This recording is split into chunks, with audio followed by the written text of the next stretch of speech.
What's up, everyone? Welcome back to Mike and Ant. We're going to be recapping the disappointing showing from the LA Rams against the 49ers. The Rams won the game 26-23 in overtime. But first, what's going on, my brother? How's your night going? Getting tired over there? Yeah, it's been a long night, been a long day. I I'm respect. ready to talk about this game. Well, give us your thoughts, man. Let's go. Let's have it. All right, well, I was shocked by the Rams. They did not come out the way that I expected them. I thought this was going to be a Rams blowout, only because the Niners had so many injuries. Yeah. Um, Purdy was out, and we'll talk about Purdy later on. But Jennings was out, Pascal was out, and yet you let Mac Jones, light you up. Kendrick Bourne had the best game of his career. So to me, all around the performance is unacceptable. And then Kyren Williams, you can't fumble there. You have a chance to go up, take the lead 27-23. Worst case scenario, 26-23, because as we saw earlier, that extra point's not guaranteed because they had to block extra point, but he fumbles at the goal line. And I mean, you don't know because if they score a touchdown there, you put the Niners in a situation now where Mac Jones has to march down the field and score a touchdown with less than a minute left. So that fumble killed us right there, and then also to the block extra point that killed us too. If you look at, Excuse me. they scored points in the second half. That was field goal, field goal, field goal. So what was the likeliness of them getting a touchdown at the end? With Yeah, the Niners in the second half and overtime scored 9 points. They scored three field goals. Yep. After the 14, they went 17, 20, 23, 26. Four field goals in a row. So I didn't have any faith they would go down and score a touchdown. I mean, that fumble, if you're picking one play that lost the game, that was it. It was the fumble at the 1 yard line to go up 4 points and put all the pressure on the 49ers after letting you come back. Oh my God, man. You got these cats going crazy. What the hell is that? Get the hell out of here. Got a cat in heat chasing another cat. Well, that'd be a skit. Hopefully they go viral. At the end of the day, man, I you know how we talked about it last year. I think we should have let Kyron Williams walk. I don't even think you could get a third round pick for him in a trade. And I think had you let him walk, somebody would have jumped the gun and paid him enough to give us a third or fourth round compensatory pick, and we wouldn't have this money on the books or a fumbling problem. Now, I'm a huge fan of Kyron Williams, the person. I get it. Locker room leader. Don't get paid for that. That's not what you're getting paid for. You could be the biggest piece of shit in the locker room and be the best player on the field. You'll get paid. You don't get paid for being a locker room leader. And being a locker room leader doesn't equate to W's. It just doesn't. There's great locker room leaders that are on teams that win one game in a season. So that's irrelevant to me. The pass pro that a lot of people stand on, not necessarily our fans per se, even though there's a few that bring it up, but more just people that bring it up in general. Is the thing when it comes to pass pro, you don't need to have a running back that's good at blocking. You just don't. I'm gonna tell you why. Coaching changes that. You can't. I mean, if that's the case, sign a fullback. You don't want to sign a fullback? All right, cool. Have the tight end come in the backfield and have him take that on. Your running back is supposed to be running.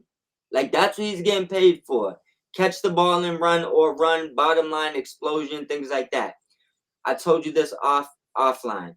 When you like undersized running backs, they gotta be great at something. Undersized running backs that are just good at everything but great at nothing just kind of doesn't cut the cake, which is why I'm interested in Hunter, because he's the only one out of all these undersized guys we have that's great at one thing. He's fast. You see what I'm saying? So that right there is something that can't be taught. Kyren Williams is, somebody said it the best the other day. He's an RB2 with RB1 volume. That's all it is. He gets a lot of work, so he puts up numbers. It's not really impressive work. It's more, I guess you could call it stat padding at this point, right? He does do a lot for the team, but if you look at wide open catches for touchdowns, those are strictly play designs. You just got to catch the ball and you score there. Now, My bad, sorry to cut you off, but to your point, uh, Kyren Williams yesterday, 14 carries, 65 yards, just 4 yards per attempt, while Blake Corum had 1 carry for 13 yards. yep, and he got benched for a fumble. Where honestly, if you go look, the fumble's not on him. That fumble's put on Stafford. But at the end of the day, he got benched, and we never seen him again after that fumbled pitch. Kyren Williams fumbles the game away, and he's right back out there. Yeah, in overtime. That's what you call a double standard. You're penalizing one guy for something that you haven't penalized the guy for in 2 years. You see that? Well, Now, yeah, that tells you who McVay's favorite is.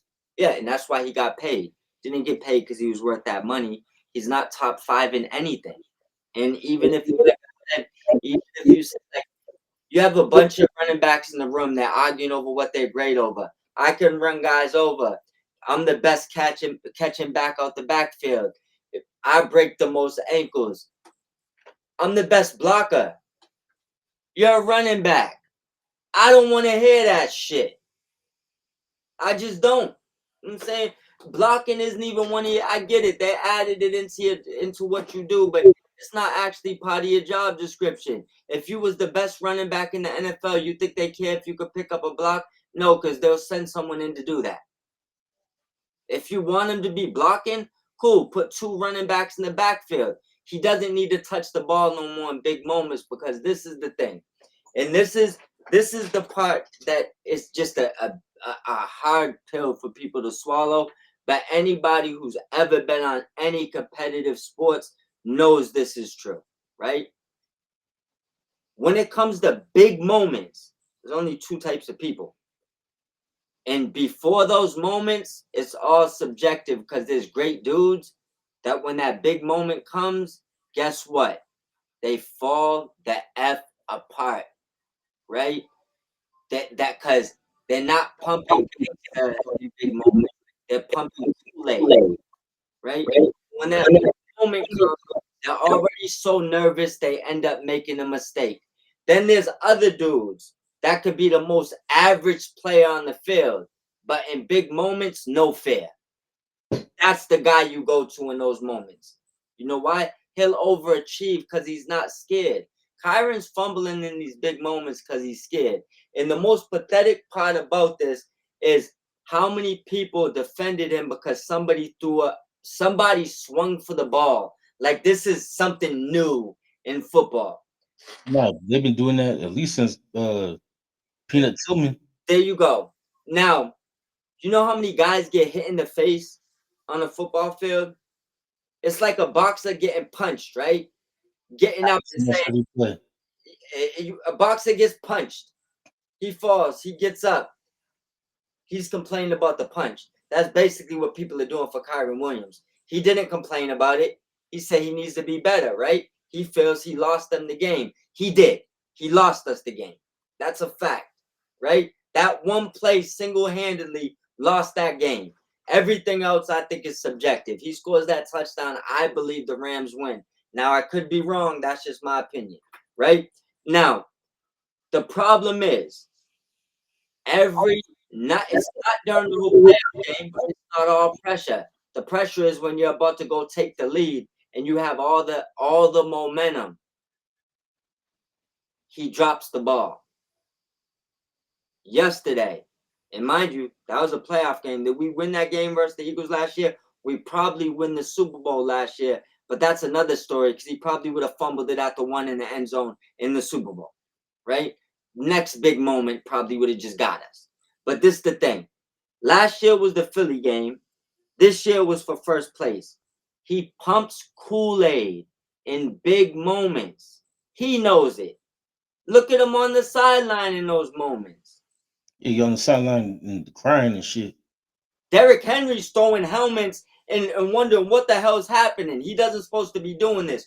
You have your head down, sitting with your towel on your face, because you know why you're losing the ball. Because before that ball got handed to you, you was already scared that something could happen.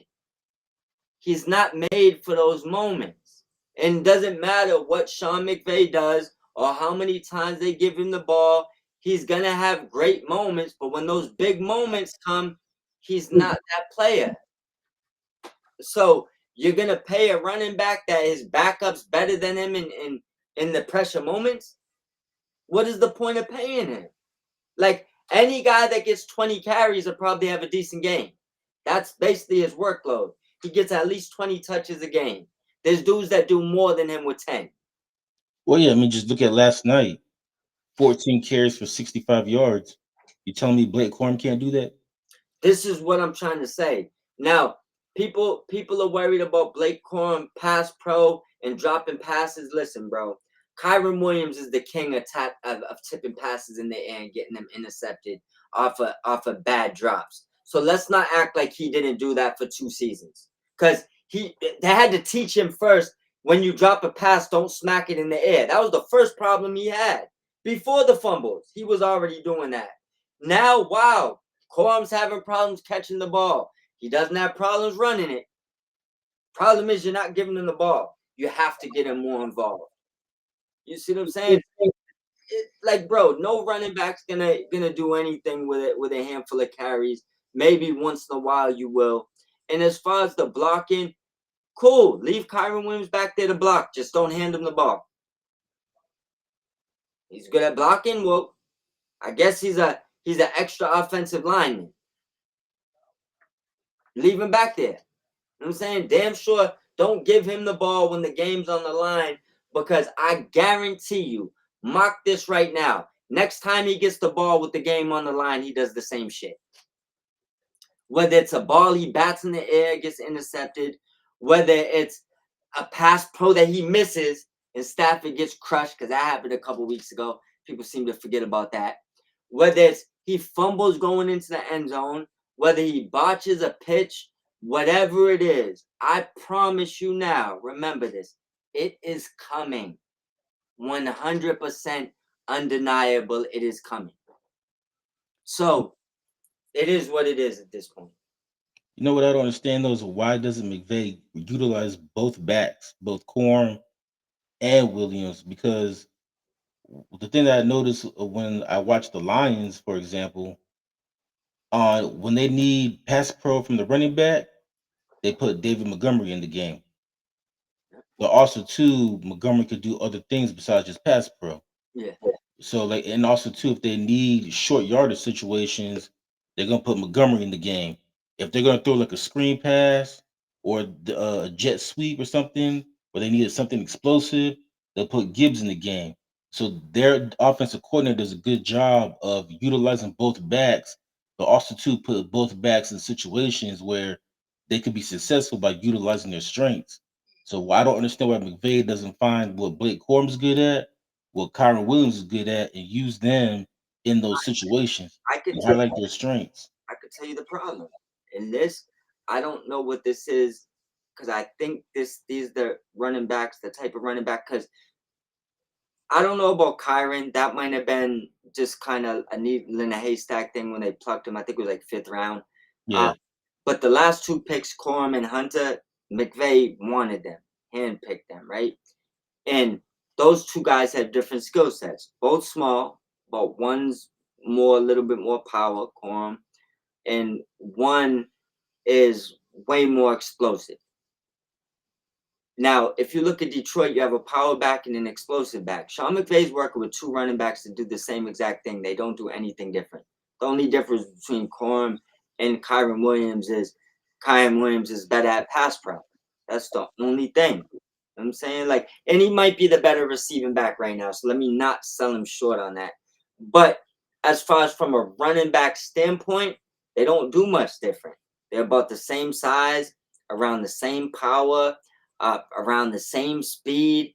there's no change of pace. It's nothing, bro. And that's why I said, like, if you want undersized running backs, they got to be great at something. Like, you put one in, they're scared he's going to catch a swing pass and go to the house. This one has breakaway speed. He could take a home run. Bro, these dudes can't. You could let these guys get behind you and chase them down. So you're not worried about them home running on you. They both have trouble catching. Ball security is a huge issue. KYREN.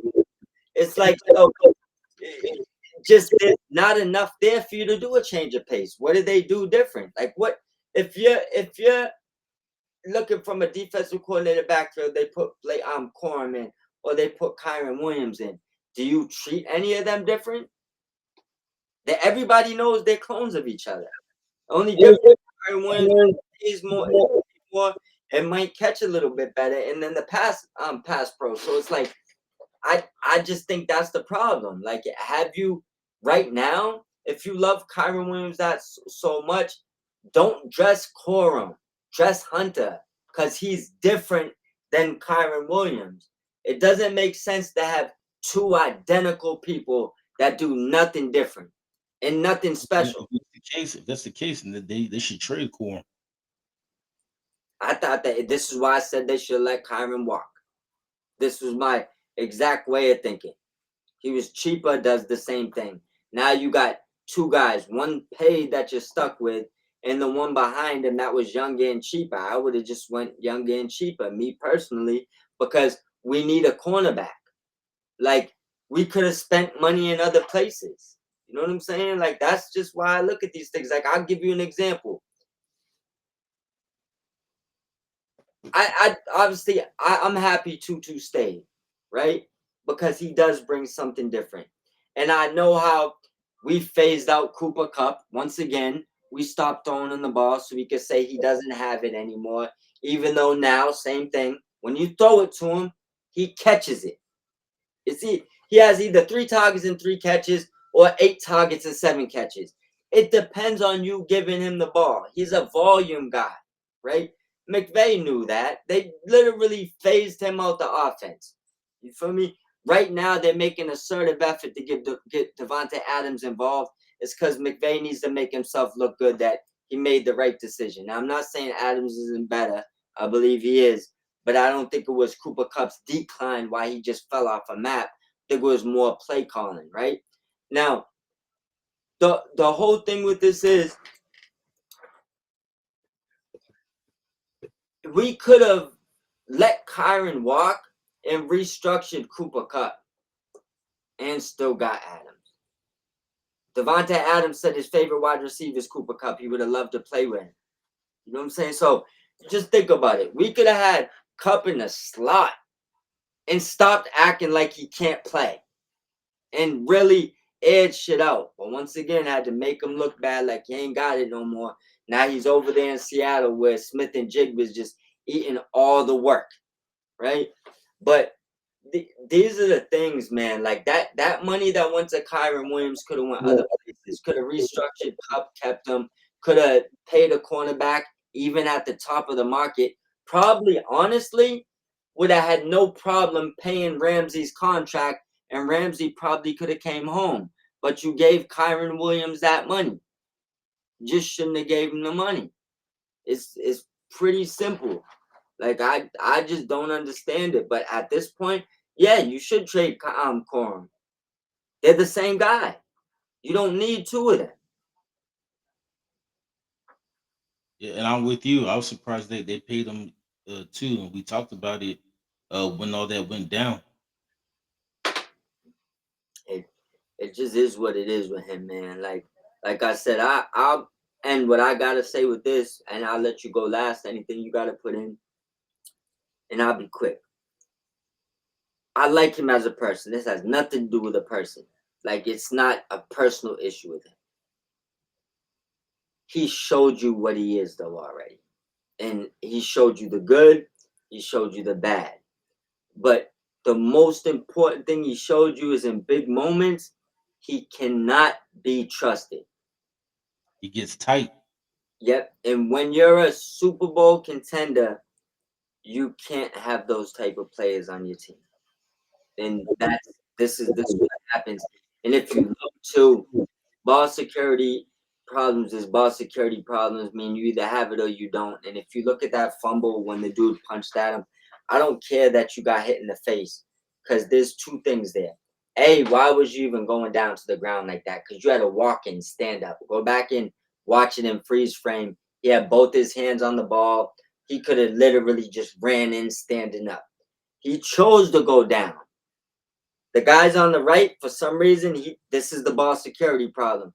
You told yourself he's not going to get to you. You took your left arm off of it and you ducked down. Ball security problems. Took your hand off the ball before you went to the end zone and lowered your head, not giving up everything that was in front of you, not paying attention. When you did that, he gave you a got you moment. And here's the worst part. The guy knows you have ball security ball security issues. And football players know if you pump Kool-Aid in big moments, you always do. He swung at your sucker ass and knew you was gonna drop the ball. That's what he did. If you pay attention that whole game, every time Kyren Williams got the ball, the Niners are punching at it because they know he's gonna fumble. And it was only a matter of time before he's gonna give one to them. And he did at the worst opportune time. Yeah, and this is what I'm trying to tell you. Some running backs, they're not even punching at the ball that hard because they done did it so many times, they know it's not coming out, right? They just trying to get the tackle. Him, they know if they miss the tackle, you're actually not threatening to go to the house. No, so just keep punching the ball. There you go, because somebody can catch you anyways. You see what I'm saying? So bottom line is, and this is what I mean, when a football player shows you what they are, believe him. I mean, he's an RB2 with RB1 volume that falls apart in big moments. That's it. You know what I'm saying? He doesn't, and he also don't look like he gets mad in those moments. He looks like he falls apart. Like he's closer to crying than punching a wall. That's not what I want in a guy that's fumbling the game away. You see what I'm saying? Like, you need to be closer to punching a wall. Like, be mad. Don't be sad. Because that's not everybody. Yeah, I don't want you sitting on the sidelines with your face in your hands, with your head down. Yeah.